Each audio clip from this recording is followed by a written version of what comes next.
सभापति महोदय, आज संसदीय लोकतंत्र के सबसे महत्वपूर्ण दस्तावेज जो ये सरकार का बजट है, इस पर चर्चा में भाग लेने का मौका मिला।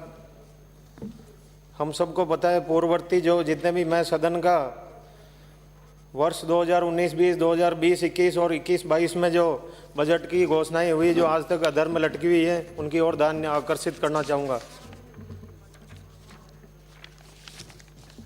पैरा 31, आपने पहले बजट में प्रत्येक पंचायत समिति में नंदी शालाएँ स्थापना करने की घोषणा करी, जिसमें सरकार ने सदन में भी ये जवाब में स्वीकार किया कि अभी तक घोषणा पूरी नहीं हुई है।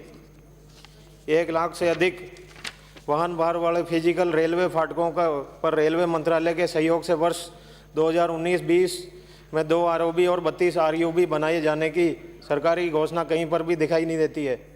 सरकार ने आने वाले 5 वर्षों में समस्त ग्राम पंचायतों में विकास पथ 10,000 किलोमीटर लंबाई की सड़क नाली सहित बनाने की जो घोषणा करी, लेकिन विकास पथ राज्य की कितनी पंचायतों में ये भी हम सबको पता है।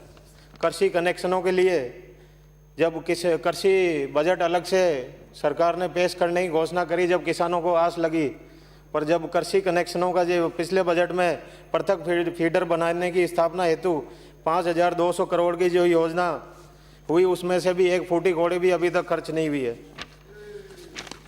राजस्थान जल क्षेत्र पुनर्संरचना परियोजना द्वारा 22,021,831 सेम क्षेत्र में कृषि योग्य 207 करोड़ का जो प्रावधान किया पाकिस्तान जा रहे पानी को रोकने के लिए, उसमें भी कहीं योजना दिखाई नहीं दे रही है। 200 करोड़ रुपए की लागत से सौर ऊर्जा चालित टैंक सहित ट्यूबवेल का कार्य आज भी अधर में है। मुख्यमंत्री जी ने पैरा 77 में मुख्यमंत्री लघु उद्योग प्रोत्साहन योजना के तहत 10 करोड़ के ऋण ब्याज अनुदान दिया होता तो आज उद्यमी आर्थिक संकट में नहीं होते। वर्ष 2019-20 में 50 करोड़ में, अगले 5 वर्षों में 250 करोड़ का प्रावधान तो कर दिया, लेकिन इसमें से कितनी राशि खर्च हुई इसका उल्लेख करें। पैरा 81 में राजस्थान एम्स एंड नीति 2019 कागजों से बाहर नहीं निकली है। मोहल्ला और गली में जो जनता क्लिनिक खोलने की घोषणा करी है, उसके लिए आज तक भी कोई बजट आवंटित नहीं हुआ है। प्रत्येक गांव में शिक्षा, स्वास्थ्य, सड़क ऐसी सुविधाओं के लिए मास्टर प्लान सिर्फ कागजों में ही बनकर तैयार हुआ है, धरातल पर नहीं। राजस्व कानूनों में जो संशोधन कर निस्तारण प्रक्रिया को इस कदर सरलीकृत किया कि आज तक लाखों प्रकरण राजस्व न्यायालय में लंबित पड़े हुए हैं।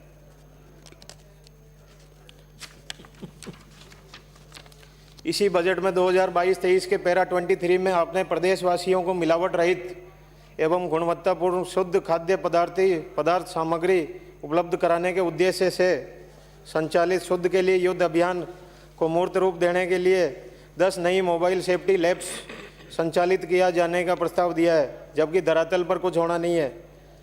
मिलावटखोरों के विरुद्ध कार्रवाई के लिए फास्ट ट्रैक कोर्ट जैसी घोषणाओं पर अमल होता तो आज प्रत्येक नागरिक को शुद्ध भोजन पहुंचाने की जो सरकार की प्रतिबद्धता है वो पूरी होती, पर मिलावटखोरों में ऐसा कोई भय नहीं है कि सरकार कोई कार्रवाई कर रही है।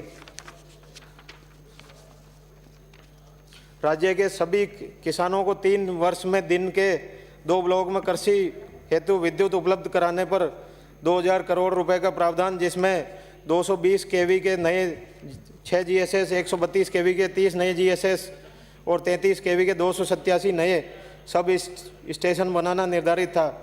अगर इन घोषणाओं पर खर्च होता तो आज किसानों को विद्युत समस्याओं का सामना नहीं करना पड़ता। और 18 करोड़ रुपए की लागत से अजमेर जोधपुर में राजकीय होम्योपैथिक महाविद्यालय क्या बनकर तैयार हो गया, और हाँ तो कितने विद्यार्थी इसमें अध्ययनरत हैं। बांध पुनर्वास एवं सुधार परियोजना के अंतर्गत बिसलपुर, माही, जवाई, जाखम, सोम, कमला, अम्बा, छापरवाड़ा और प्रदेश के लगभग सभी बड़े बांधों में 18 बांधों का जो जीर्णोद्धार व आधुनिकीकरण का कार्य 503 करोड़ रुपए से करवाए जाने की घोषणा भी अभी बंद है।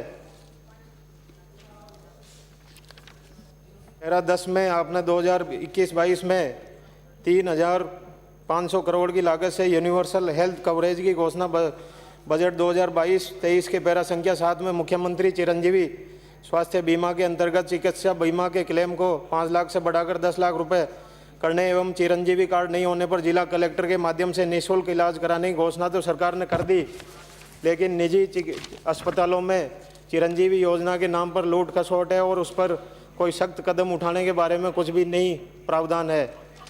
और जिला कलेक्टर किन मरीजों का इसमें इलाज कराएंगे, इसमें भी ये स्पष्ट उल्लेख नहीं है कि इन मरीजों को हम निराश्रित मानते हैं। राज्य के सभी 7 संभागीय मुख्यालयों पर पब्लिक हेल्थ कॉलेज की स्थापना की घोषणा का क्या हुआ? घोषणा को जमीनी स्तर पर कब उतारेंगे?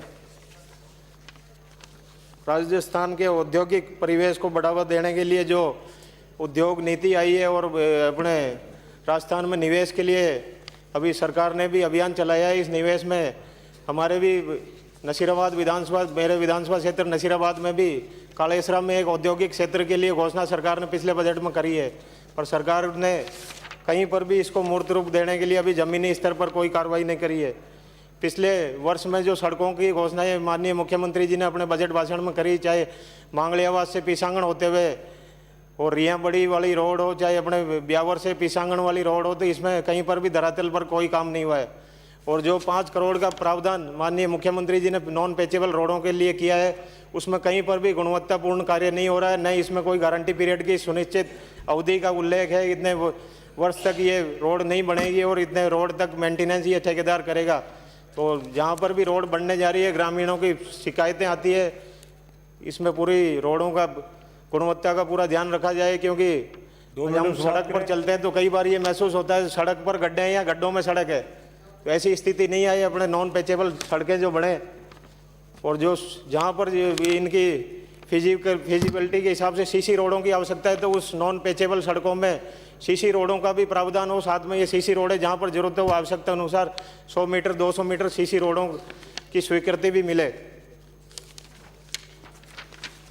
माननीय सभापति महोदय, शिक्षा विभाग में भी कई घोषणाएं हुई। हमारे जेठाना, रामसर सहित प्रदेश में कई ऐसे विद्यालय हैं जहां पर छात्राओं के स्कूल हैं, तो उन स्कूलों को बंद करके अंग्रेजी माध्यम से खोलने के उसमें छात्राओं के नामांकन में कमी आई है और छात्राओं ने कई स्कूल शिक्षा से वंचित रहने का काम भी हुआ है।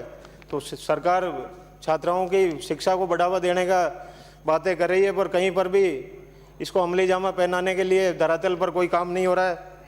मैं सभापति महोदय आपके माध्यम से शिवपुरा स्कूल जो हमारे करनौस पंचायत में है, इसको क्रमोन्नत किया जाए और डीएमएफटी फंड के माध्यम से जहां पर शिक्षा विभाग में जर्जर इमारतें हैं वहां पर नई इमारतें बनाने का प्रावधान है, तो उसको जल्द से जल्द पूरा करवाया जाए।